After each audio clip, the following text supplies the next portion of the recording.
going on, everybody? You're tuning into another episode of 20 Minutes. I am your host, Tim McCarthy. Today we have on a mother of two, an international speaker, a nationally recognized humanitarian. I keep saying that word wrong. Humanitarian. I'm going to start over. I always say humanitarian. Humanitarian. Hey, what's going on, everybody? You're tuning into another episode of 20 Minutes. I am your host, Tim McCarthy. Today we have on a mother of two, an international speaker, a nationally recognized humanitarian, bestselling author, a model, and a breast cancer survivor, the breast cancer disruptor, Christine Handy. How are you? I'm doing great. That's exhausting. That bio makes me tired. You have so many feathers in your cap.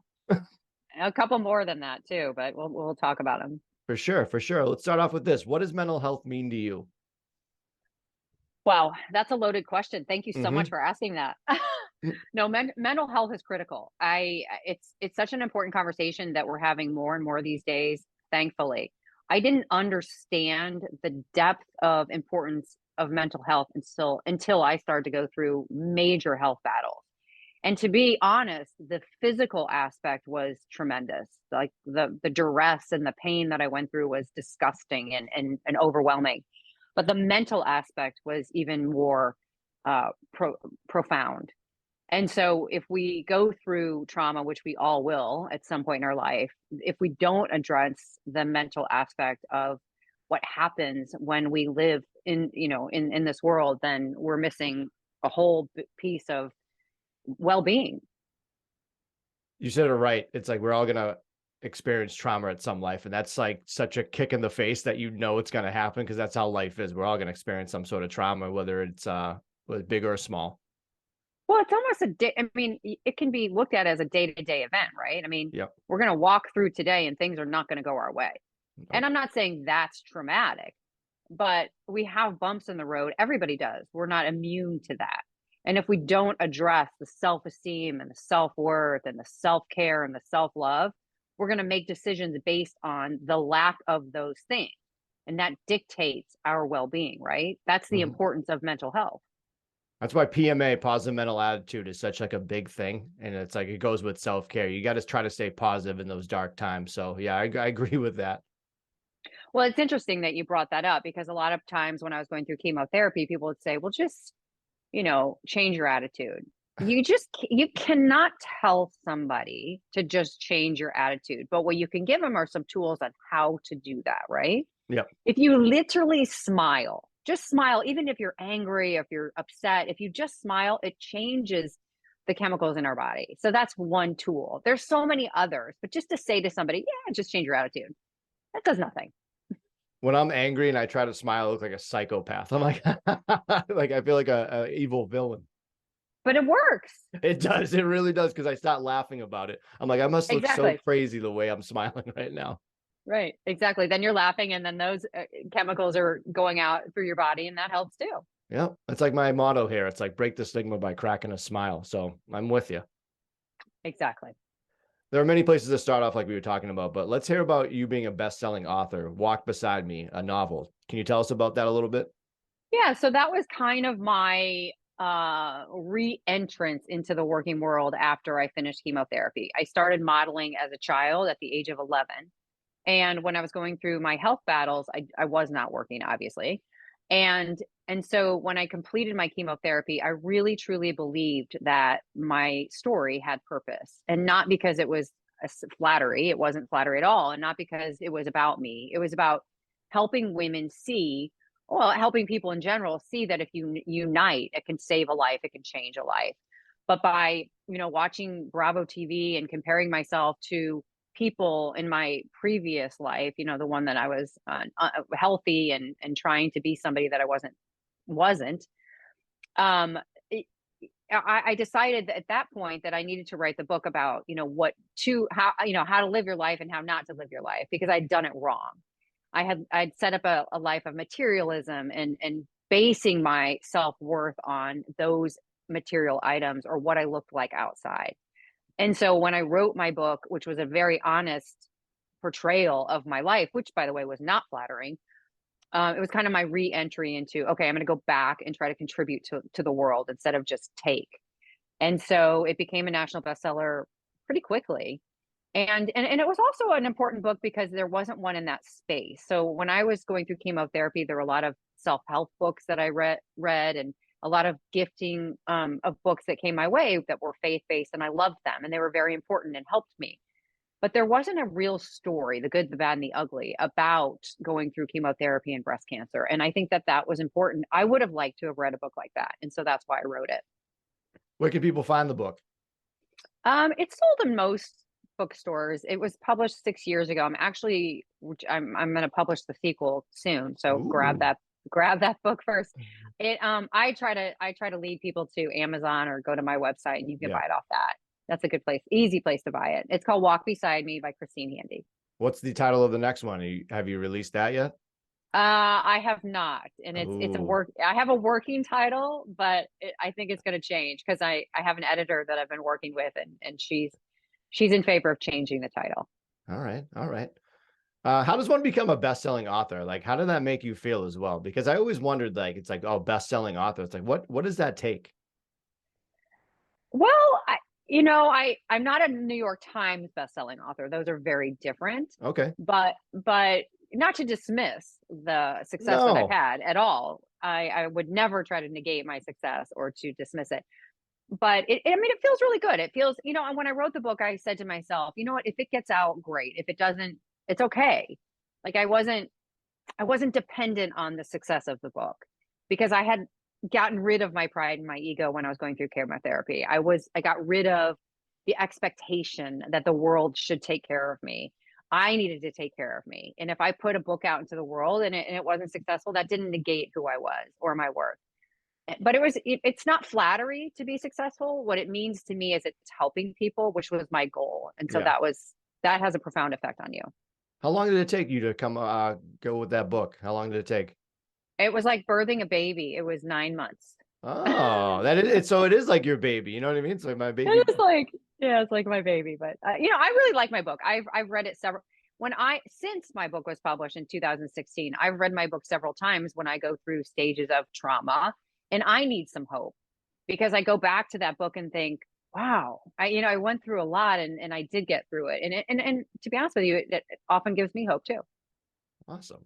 So you're also a humanitarian. Let's talk about EBeauty. Can you explain that? EBeauty is a wig exchange program. I am on the advisory board of that amazing company. It was started about 12 years ago by a woman named Carolyn Keller, who is also lives in Miami. And she had gone through breast cancer twice. And what she realized was that, like I realized, that wigs are very expensive. But there are so many women out there that can't afford a wig. And so she started this program where we redistribute wigs that have been used and we give them to women who cannot afford wigs.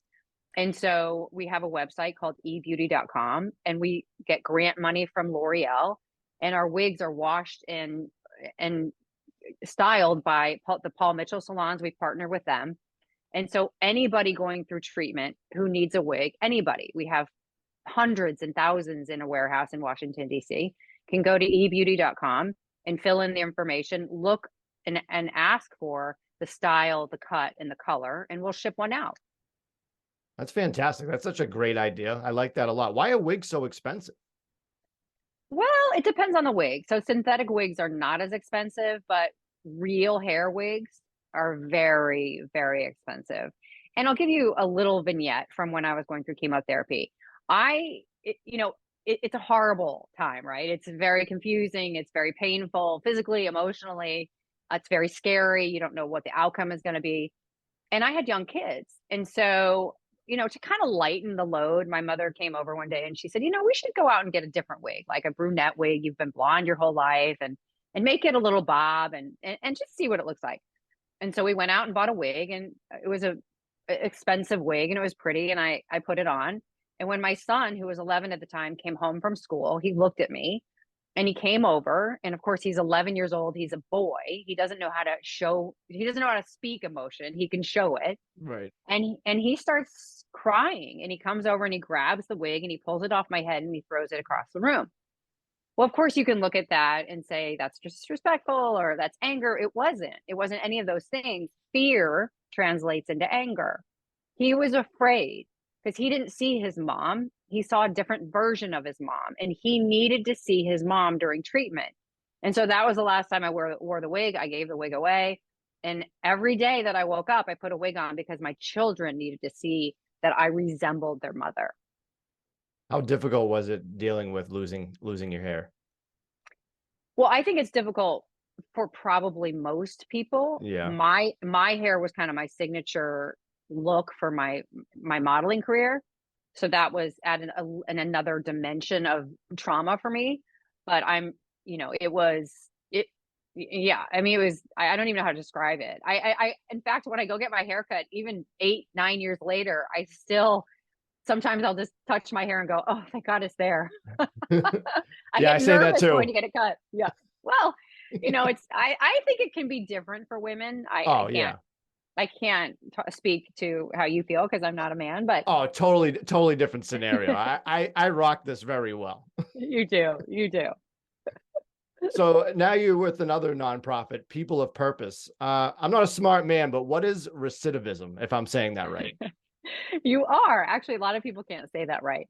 So I started to speak in prisons in the state of Florida after I moved to Miami after my book was published.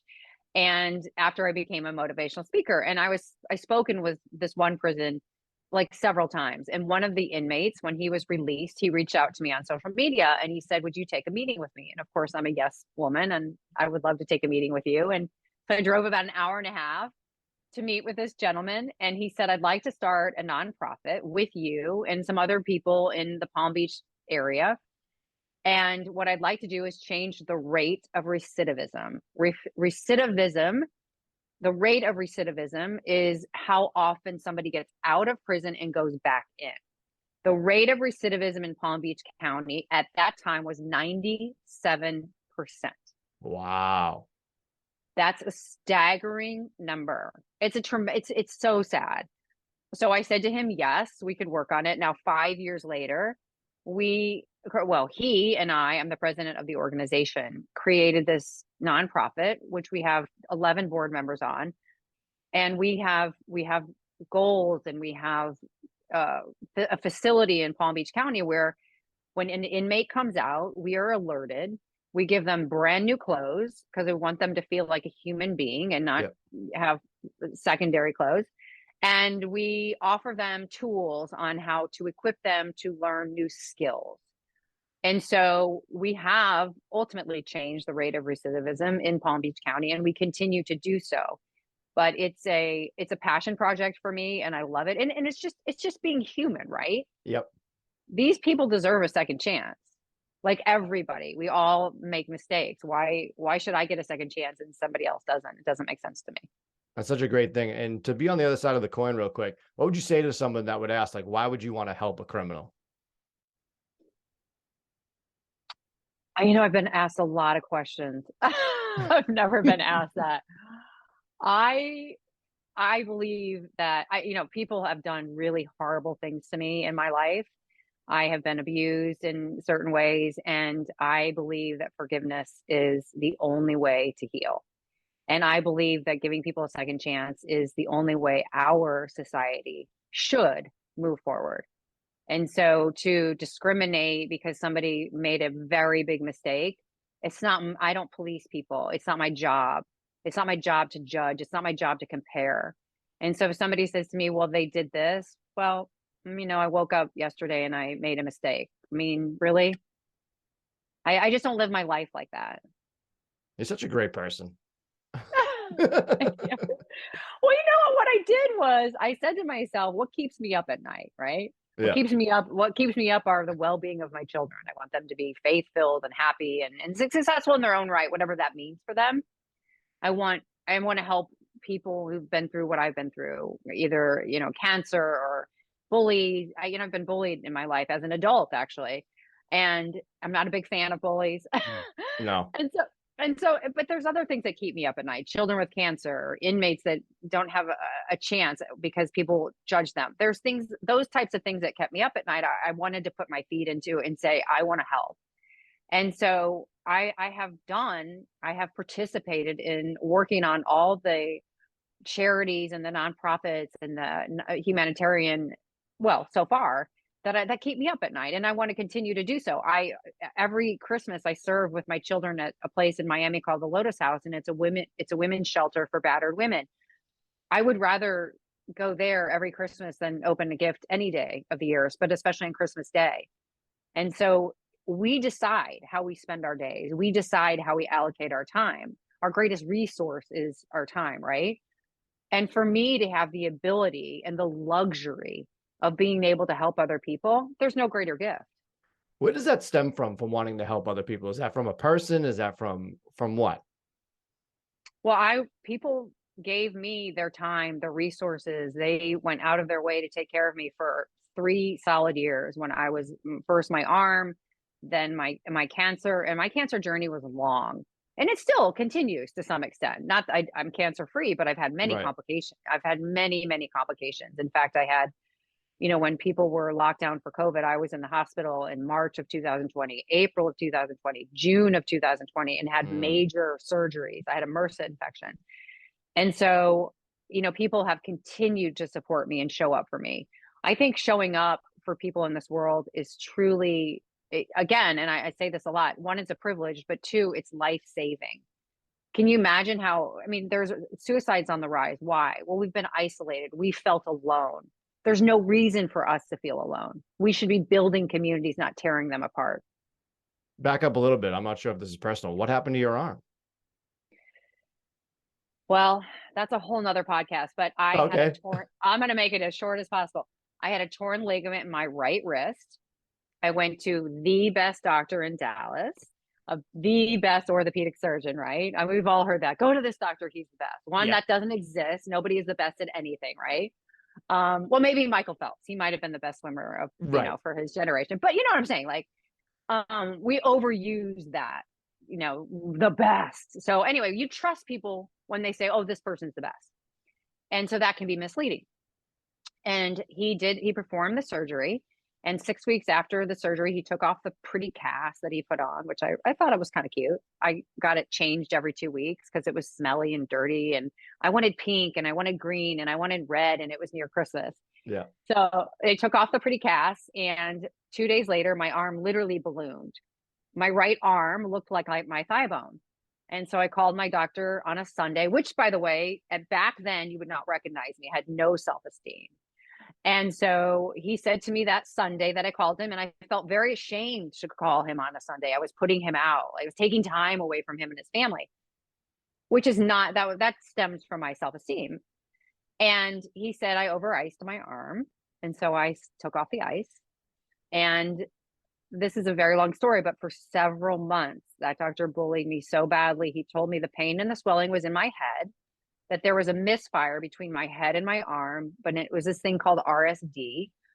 Ultimately, about 8 months later, after months and months of physical therapy, I decided that I was going to see a second opinion. And now, I go back for a second. I did say to that doctor I was going to see a second opinion, and he embarrassed me and told me that I was a hysterical housewife and that there was no reason for me to see a second opinion, and which, by the way, I didn't for a long time because I felt so much shame. And he was the authority. And I believed that he was, giving me, well, again, it all stems from self-esteem. And so ultimately I went to see a second opinion, and they took one x-ray. Every bone in my wrist was broken. Every single bone in my wrist was broken. I had no cartilage left. I was in surgery that day to scoop out as much infection as they possibly could. I had infection the entire time. For 9 months, I was going to physical therapy, breaking every single bone in my wrist, every single bone. Jeez. And so ultimately, my arm is fused. I've not had a single day without chronic pain, physical pain, since 2011. And 6 weeks after my arm was fused with cadaver bones and cadaver Achilles tendon was put in my arm, I was diagnosed with an aggressive form of breast cancer. Getting gaslit by a doctor. That's I would say that's impressive from his standpoint. That's insane. It's an insane story, and people look at me now and they go, "How did you allow that to happen?" My self-esteem, and this is why self-esteem is so critical. Yeah. Our self-esteem dictates the choices we make, that dictates who we listen to and how well we listen to them, right? I should have dismissed what he was saying from the very beginning. That doesn't make sense that I overwrite it. I'm going to go Yeah. talk to somebody else. But I wasn't strong enough in my self-worth. And I'm not blaming myself, that he was a doctor, that was not Right. not on me. But that's why I'm so passionate about teaching women about self-esteem. Fantastic. To switch it up a little bit, so you're a motivational speaker as well, but what motivates you? That's a good question. What motivates me are the people that respond to what I'm doing and say, I've changed their life. I've changed the trajectory of their life. I've given them hope. When people read my book and they read about the arm and they read about another health issue I had and they read about, being bullied and they read about getting through cancer all at the same time, I think a lot of people go, huh, if she can deal with all of that and thrive after, I can do this. And so my story is powerful. It's sad, it's dramatic, but it's also important because it's a very hopeful story. And if you turn on the news, my God, like they're not showing hopeful stories. They're showing trauma over and over again. Yeah. Wouldn't it be nice to show some hopeful stories so people could feel that, light instead of such darkness in the world? What are keys to motivating somebody? I think storytelling is the biggest motivator because somewhere inside of my story, it feels people relate to it. So maybe somebody was bullied, maybe somebody was gaslit, maybe it has nothing to do with breast cancer, maybe it was physical pain, maybe it was emotional pain. But somewhere in my story, people can relate to it, and it's because I was vulnerable in my story. If we just put, the highlight reels out into the world and say, "Oh, look at this beautiful campaign I got. Look at this. I was a model since the age of 11, and look how pretty I am, and look how successful I am." That doesn't relate to people. People are suffering. And so if I say to them, "You know what? I went through hell. It got really dirty. It got really ugly. I wanted to die. I wanted to kill myself. I didn't want to try. I didn't," and all these other aspects of my journey, which are true. If I only share one side, that doesn't help people at all. But if you share the whole picture and you say to somebody, you can go through great pain, but there is purpose, then that changes the trajectory of somebody's life. It doesn't change the trajectory of people's lives to put a cute picture on Instagram and say, be positive. Yeah, right. Does it ever get frustrating trying to motivate somebody that may really need it? Yes, yes, yes, yes, yes, yes. But we trip ourselves up, right? My mother was saying to me this whole time this man was bullying me. She kept saying to me, "You have an infection. Go get a second doctor." And I was like, "Mom, he's the best doctor. Leave me alone. I'm good." She was doing the same thing that I do, like to help other people. And so I can recognize it, right? But you almost have to go through something, right? We can never be in somebody's shoes because we haven't lived that. And I can't relate to certain things, right? Because I haven't lived it, but that doesn't mean I don't get to judge it. You're a breast cancer survivor, dubbed the breast cancer disruptor, which is like the badass title. Like you should be like a professional boxer with that title. How do you feel when you hear that? Yeah, you definitely earned it. How do you feel when you hear that that you're a breast cancer survivor? Gosh, you've got some good questions. I've been able to detach myself, which is why I can do 300 interviews, right? I've Yeah. been able to detach myself from that pain. Not completely, but I couldn't do what I do and talk about my story all day long and share, whether it's speaking or in a book or modeling or being an influencer. You can't do that 24, 12 hours a day, whatever, and not have some sort of detachment. Because if you go back and share a story that's, trauma and you have PTSD and you're living that, then that's much more difficult. So when I hear breast cancer survivor, I think to myself, well, I am. I try not to think about breast cancer as much as I think a lot of people do, because that ignites fear that it can come back. I try to just believe that, one, I have faith that it's not going to, and I don't live my life worried about the outcome. And so if I get cancer tomorrow, I will say to myself, I did the best I could to help humanity in this world. And I'll go out being very content with my life. I don't want that to happen. But if we can just let go of trying to control the outcome, because we don't have any control of the outcome. Yep. Then you live a more peaceful life. And so when I hear breast cancer survivor, I think, yeah, I mean, I'm a badass. I'm tough. I'm strong. I lived through it, and I had 28 rounds of chemo, and which is a lot. And Yeah. I sat in that damn chair 28 times, which is brutal. And I was, many times carried out of that hospital. And that sort of kind of gets my blood pressure up a little bit. But it's also important to remember that, because these are the people that I'm trying to inspire. These are the women that are going through it now. And those are the people that I need to touch. So I have to keep those memories, kind of close by as well. You kind of answered it already, but is it ever in the back of your mind that like tomorrow it's like I could deal with cancer again? No, That's good. never, That's never. good. That PMA, positive mental attitude. See? Well, fear can control us. Fear can paralyze us.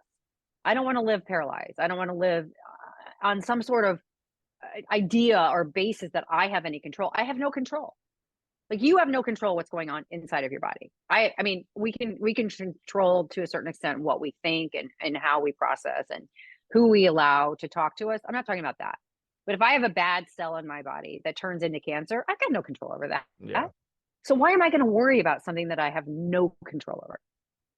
When did you find out you had breast cancer, and what was that feeling like when you first heard it? October 1st, 2012, which, if you know, Breast Cancer Awareness Month is the month of October. So I had to literally, October 1st was some sort of sick joke, right? I had to literally look at pink and advertisements for an entire month Yeah. after I was just diagnosed. And now I see that differently. But I felt great. I don't even know what the right word is, duress, right? I mean, Yeah. I had two children, 11 and 13, and I have no contemporaries who had breast cancer. I didn't know anybody. And I don't have a history of breast cancer in my family. And I was a self-proclaimed athlete. I'm allergic to sugar. I was the healthiest, unhealthy person I knew. And so to go from modeling and thriving and being again, a self-proclaimed athlete, to a sickly woman with now a fused arm and cadaver bones in her arm and no wrist anymore. I was just trying to figure out how to live my life without a wrist. And now I'm facing breast cancer. Man, I quit. I was like, I don't even want to go on. Yeah. Like, I'm depleting them. They should have a healthy mother. They should have a mother that should be able to take care of them. And I'm not that. So I had this I had a very much a victim mentality instead of being a vine. But once I figured out that I couldn't control the outcome, that I could fight and show courage each day, then I became a vine to my community and to myself. But man, when you get stuck in that victim mode, it's tough to fight your way out of that. Did you ever, I think you mentioned this earlier, did you ever have suicidal ideations during that? Oh yes. Yes. I that was the worst stage of it. Yeah. Well, if I can't control whether I'm going to live or die, I'll take myself out. Yeah. I can control that. Exactly. Yeah. That's a tough battle when you're going through breast cancer, and then your mind's going up against you as well. Well, and then you also have, like, for me, I had all those medications and those chemotherapy, but also, the arm, I had surgery after surgery, and I had an infection for months and months. So I had all this stuff going on inside of my body, and I wasn't thinking straight. And I Mhm. had just been bullied for almost a year by somebody. So my self-esteem was non-existent. You don't have many details when someone's going through it, but what are some things a woman can go through when battling breast cancer that most wouldn't know? I think one of the hardest things is the aftermath, because oftentimes women have being cheered on. They have cheerleaders near them. They're bringing them food. They're texting them. They're, trying to help them during that time. They're trying to help their families. But the aftermath is tough, because you don't just go from having breast cancer to feeling no fear and to feeling fine. I mean, it took me several years to get through the chemo brain I lost 3 teeth when I went through chemotherapy. Really? Yeah. I mean, there's things that it doesn't just affect the cancer cells, it affects healthy cells. And I mean, I had a fair amount of complications, but that's not unusual. And you're tired, and it takes a long time to reboost your energy. And so I think a lot of people don't realize the aftermath. And I think that's when you need people around you. to say, I know this isn't over for you. I know you're scared. And I know that you have these, now different issues going forward. We're still going to stand by you. And I think that that's critical. Well, you answered my next question. What kept you fighting the good fight? Well, I had people around me that fought for me until I found my own courage. And once I found my own courage, I knew that I needed to take what they were doing for me and do it for other people. They were just teaching me how to live a humanitarian life. Yeah. And they did a really good job. Now I've taken those tools they taught me and I've done the same thing, just in a different way. How important is a support system? It's life-saving. It's Yeah. life-changing. If I didn't have the support system, I would not be here talking. I would have quit. Because your mind is in a different, it's not in a healthy place, right? Yeah. So that's not easily changed. But if you have people showing up for you and they say, we care about you, we love you, then I kept saying to myself, well, if they love me and they care about me and they think I'm worthy, why don't I feel worthy? And so when they continued to show up, then I started to change my tune and say, okay, well, they're not going to forsake me. So why am I forsaking you? Would you say that's the best medicine? You know how some people say the best medicine is humor. Would yours answer be a support system, or did you have something like that where you still had a sense of humor? Community is critical. Yeah. Absolutely critical. And even this tiniest, you don't have to spend a lot of money. You can send somebody a text. You can send somebody an emoji. You can just say, I care. I don't know what to say necessarily, but I care. That goes a long way. I feel like I'm not asking this too personally, but like, how is it financially going through something like that? Because that is not cheap at all, going through chemotherapy and having to deal with that. Like, so a lot of people, I feel like, and you may be able to agree, like that's even more stress that they have to deal with on themselves, is having to go through the financial issues of it all. I mean, it's the cost is insane. Fortunately, I was able to afford it, but I wasn't obviously working for a very long time. Yeah. I didn't go back to modeling until, I don't know, like 3 years ago. So I don't know that burden because I didn't have to deal with it. But my husband at the time knew the burden and he had to deal with it. So he still had to go to work, Yeah. even though I was sick and unhealthy, and he still had to step up and take care of the kids more than me because I was a homemaker and I wasn't able to take care of myself, much less the kids. Yeah, cancer is a family disease. It permeates through the family, of course, but also friends and friendships and peripheral people. As a motivational speaker, what are some words of encouragement you would give someone that's going through chemo? Well, I think it's critical self-talk. I mean, whether you're going through cancer, whether you're going through illness, whether you're going through trauma, whether you're going through difficulty in relationships, I think what is the most critical is self-talk. How are you talking to yourself? Are you cheering yourself on? Are you criticizing yourself? Are you telling yourself you're not worthy? Are you telling yourself you are worthy?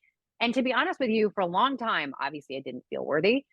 And when I started to say, oh, you are worthy, and I'd look in the mirror and I'd say, you are worth these people showing up for you. You are worth showing up for yourself. I would look at myself in the mirror and kind of be like, you're just weird and dirty and gross. That's self-talk, right? So I just Yep. stop those tapes and say, no, you're not weird and dirty and gross. You are a beautiful human being. You are worthy of love. And eventually I believed it. So it takes time. It's not just saying it once and you believe it. It took me months. I was in chemotherapy for 15 months. I probably needed to be in chemotherapy for 15 months to change my entire perspective. But once I was done with changing my perspective, I won't let anybody tear my self-esteem apart. I Yeah. won't listen to anybody that is critical to me. I don't talk to anybody who tells me that I should be ashamed of anything. And so if you eliminate those voices within yourself and with the peripheral people in your life, if you eliminate all of that noise, you can live a much better, healthier mental life. So you've been a model for 40 years. So you've been modeling since you were one? How 11. 11? Wow. Obviously, how did that start? Because I really wanted to be a model. I Oh, was a really really? cute. I was just a cute kid, and people would say to me, "Oh, you're so pretty. You should model." And I took the Kool-Aid. I really wanted to do it. And my parents weren't they weren't big fans. They did not want me to do it. So I had to really. Here's where the grit and determination started. Way back then, I had to really fight to start working, and because I didn't need to work. I was 11 years old, But I wanted to work, and I was very good at my job. And that wasn't just about showing up as a pretty little girl. I showed up on time. I stayed late. I had a very good reputation in the modeling world because I really paid a lot of attention to the details, and I wanted to do a good job. I wasn't just a pretty face. What is something that most people wouldn't know that goes into modeling? Because I feel like a lot of people are like, oh, you're just a pretty face. Like that's all you need to do. Well, they're long hours for sure. And it's funny, people will say to me all the time, they'll say, "Oh, do you get to keep the clothes?" Of course we don't. We are No? there to no. Oh man, that's a bummer. No. We're there to model the clothes. We're there to be the hanger, right? Yeah. Like I model in New York Fashion Week. I model in Miami Swim Week now, like at my age. And people will say, "Oh, that's such a pretty dress you walked in New York Fashion Week. Did you wear it again?" I was like, "It's not mine. I Yeah. don't get to keep it." Who have you modeled for? And was there any funny like modeling jobs that you had? Well, I grew up in St. Louis, and so I was modeling. My first modeling agency was in St. Louis, and I used to do all the catalogs for the Cardinals baseball team. And Oh, cool. yeah, so yeah, I've had some funny. When I moved to Dallas, I worked for Wrangler. I did Bud Light. I did Heineken. I just, like, yeah, I've done crazy different stuff, and did a lot of billboards, and I was in the Sunday newspaper. Do you remember the newspaper? Oh yeah. I was the one in the back page doing the JCPenney and the Target and the new, Neiman Marcus. I was the lingerie and the bathing suits, and yeah, that was my bread and butter. So I've Which probably is kind seen of, you I've probably seen I'm you in some sure, ads. probably, and I was the guest model, and I probably, the picture frames. That was me in the picture frames. I've Not always wondered lately. that. I've always wondered that. Like, who are these people? They're models. Yeah. You ever think that people just buy the frame and just keep that photo in there? Oh, I hope not. But there's pictures of me out there. So Yeah. you modeled for Victoria's Secret as a breastless model just recently. How was that? It was exciting because I'm going to do what I do every single day, whether it's modeling or influencing or speaking or being interviewed. I'm going to try to get my story out of hope and inspiration. And so I said to my manager like 15 months ago, I was like, let's get to bigger brands because I'm still going to do the same thing. And now that I'm walking in New York Fashion Week, there's bigger eyes on me. And there've been interesting articles about me walking in New York Fashion Week at my age and also as breastless. And so those stories, reach a bigger audience because it's a hopeful story. There's a lot of women who don't have breasts, who are not on social media, who don't know my story. Mhm. And so if I can reach a bigger audience, then that's a win-win because that's the only goal, is to inspire and to give people hope. And so Victoria's Secret said yes, and I modeled for them recently, and the campaign went very well. There's an amazing 10-minute video on YouTube, Victoria's Secret's YouTube, about my journey in my life and what I do now. And there's some really good takeaways, for women. And so I really loved to work with them. I love working with big brands because it's a bigger audience. And of course, it's not self-serving, has nothing to do with me. Right. But if I have the courage to show up without breasts and wear lingerie for Victoria's Secret, somebody might say to themselves, okay, well, I have the courage not to wear a prosthetic today because it's uncomfortable. I don't want to wear it. You see what I'm saying? Like, and I'm not Yeah. making that up. I'm not making that up. I get messages like that all the time on social media. I have women who say to me, I have never shown this to my husband. I have scars all over my chest and I don't have a chest, and I wear a bra or a prosthetic or a sports bra to bed at night because I'm embarrassed or I'm ashamed. So if I can get up in New York Fashion Week and walk in it's a huge platform, and on a runway without a chest, or Victoria's Secret or any other big brand, then I'm reaching a bigger audience. And that is gratifying because why share your story if it's, well, it's always important to share your story. I don't mean that, but it's more impactful with a bigger audience. You're helping out so many people out there. Your heart is beyond big, my friend. Thank you. So Thank you. you're also a Harvard grad, which tip to the cap to you. What is your favorite part about Boston, and what was your favorite restaurant around here? Because obviously people know that I'm from Massachusetts, and big Boston fan. So I had to ask this question. First of all, let me go back to why I went to Harvard, which I think is the most important part Oh, of the okay. story. I went back to school because I had chemo brain. And I didn't I couldn't rely on doctors to fix it. First of all, a lot of doctors say, "Oh, there is no such thing." That there is such a thing. There is chemo brain. It exists. It isn't. It does happen to women, and to dismiss it is it's gaslighting. And so I said to myself, "Well, I have to fix it," because I would drive down the road, and if there wasn't a car on the road, I couldn't remember what side of the road to drive on. If Mm. I was turning to the left or turning to the right, I couldn't remember. And that's how bad the chemo brain was. So I said to myself one day, I have to fix this. So I started to do puzzles and I started to read, and I couldn't even read a page. I'd reread the page. And so I said, I decided that I needed to really help my brain. It's like a muscle, right? We go to the Yeah. gym to work out. We work on our self-esteem. It's like a muscle too. And so I decided, because at that point I had a very strong self-esteem, I wanted to apply to a great school. And if they said no, they said no. And I decided that Harvard was that school. And so they said yes. And so I went to Harvard, and I worked harder than most people because I had chemo brain. But as I continued my studies and as the program went on, my chemo brain it just disintegrated. And so I fixed it. And which is why I've been able to get on, a platform and speak for 45 minutes without a single no. Why? Because I fixed my chemo brain. I wasn't able to do that. And so it's a great milestone for me because I know why I did it. I know the motivation, and even sharing that story that motivates people who have chemo brain, who say, "Gosh, I can't even read a page of book." Okay, well, this is a good example of what I can do. You don't have to apply to Harvard, but maybe take an online class. Yeah.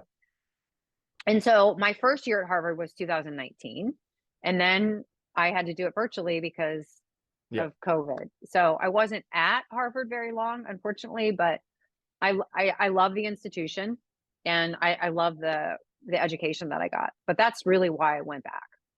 How do you have time to even do this interview right now with everything that you do and done? It's remarkable. Well, I have people that help me. I have a manager who's amazing, Support system? I have a support system, right? I have good people that work for me, but I didn't hire anybody to work for me for several years. I did it all on my own until it got too overwhelming. But I am, I work a lot. I work from the moment I wake up. I'll take a walk, but when I'm walking, I have two phones, and I'm usually checking emails and I'm calling people back. I care a lot about helping this world. The world needs it, and it keeps me up at night that I could be helping more and more people. So, The world needs it, but the world needs more people like you.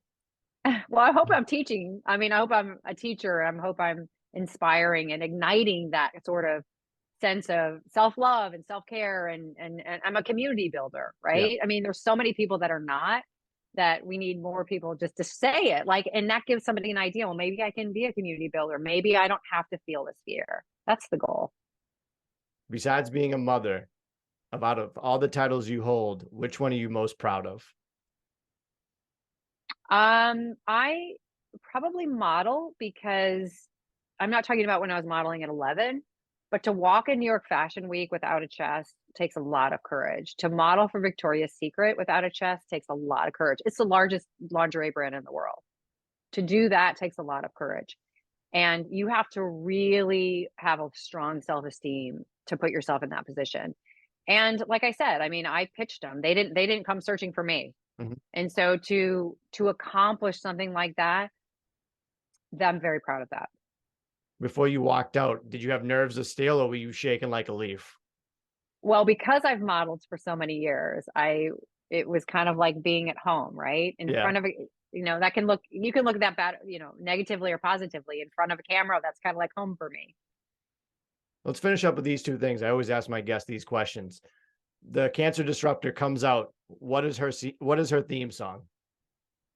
Unstoppable. Unstoppable. Who sings that? Can't remember. I'm the same way. I can either remember artists or I can remember song titles. I know. And then Diamonds by Rihanna. Diamonds by Rihanna. Rihanna hits. She's one of the best. I know. I'm gonna find this though. Sia. I'm embarrassed that I forgot that. I listen to that song all the time. Sia, S-I-A. Unstoppable by Sia, or Diamond by Rihanna. Fantastic. Now let's end with this. What are 3 things that you're grateful for today? My faith above all, my children, and a platform to help people. That's fantastic. Where can everyone find you on the internets? I'm out there. I'm out there. You can Google Christine Handy, but I have a website. I'm on Instagram, Christine Handy 1. And people ask me, why Christine Handy 1? It's because Christine Handy was taken. And plus you're the number 1. So that works out perfect. Well, but I'm on, I'm on the socials. I'm out there. So you can find me and reach out to me because I do answer a lot of messages. I bet. Well, yeah, that's another thing you do. Again, I don't know how you have time for that as well. Well, usually I'm sitting in traffic. I'll respond. Oh, don't be texting and driving. Oh, no. When I'm in traffic or I'm at a red light. Okay. Miami has a lot of traffic. So I'm at a red light and I'll be like checking messages. Who has worse traffic, Miami or Boston? I've only recently started to spend some time in Boston. I think it's equal. Oh, that's interesting. All right. I have to go down to Miami and deal with that. Well, Boston has so many, weren't those roads built so many years ago and they didn't widen them? And there's very few spokes, right, out of the city. Yep. I think that's the reason for, I don't know. We have a bridge on Storrow Drive that box trucks always get stuck in because the bridge is so low. Like that's the issues we have. Like everything's very old in Boston. So if anyone visits, you'll see the oldness of it all. Well, this has been a lot of fun. You are such a great person, and I'm very happy that you came on this. I'm glad that we're friends now. You have a friend for life. Christine Handy, thank you so much for coming on. Oh, it's my pleasure. Thank you for sharing my story. I hope it inspires anybody. It will. It definitely will. Yeah. That's another episode of 20 Minutes. Let's break the stigma by cracking a smile. I will see you guys next time.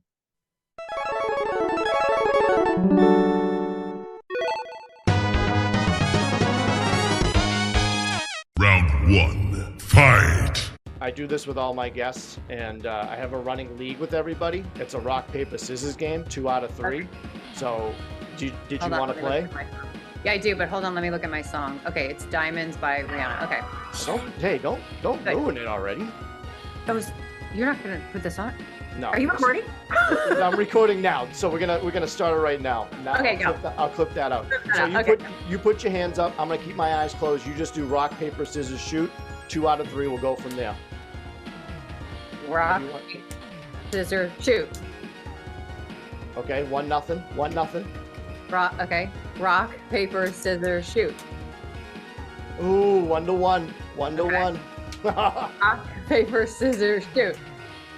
Oh, she came back. She came back with the win. Oh my gosh. Oh, good game. Good game.